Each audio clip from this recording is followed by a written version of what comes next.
Today, Ashanti is going to color her own hair using all of my tips and tricks to get their perfect color right in the comfort of her own home. So Ashanti is going to free paint her own hair. Using a semi-permanent color, it's great because you don't have to worry about damaging your real hair.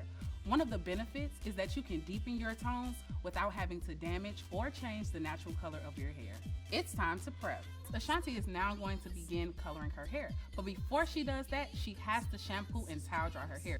Doing this, it will expand the cuticle to allow the hair to accept the color. A good pro tip is using the barrier cream when applying color.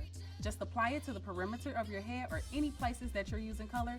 This will help cut down irritation and even staining to the skin.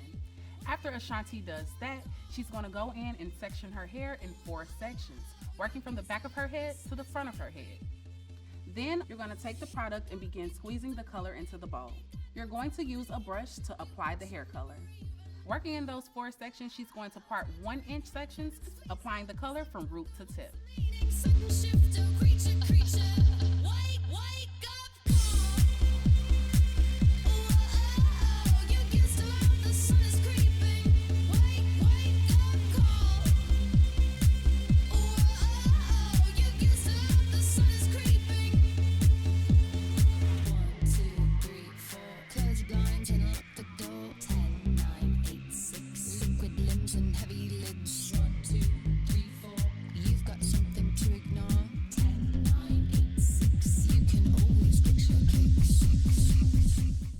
Here's another pro tip. After applying that color, make sure you go ahead and clean the perimeter of the skin to avoid staining.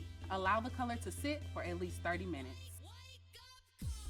Rinse your hair until it runs clear to make sure that all the color is out of your hair. And then you're ready to shampoo, condition, and style.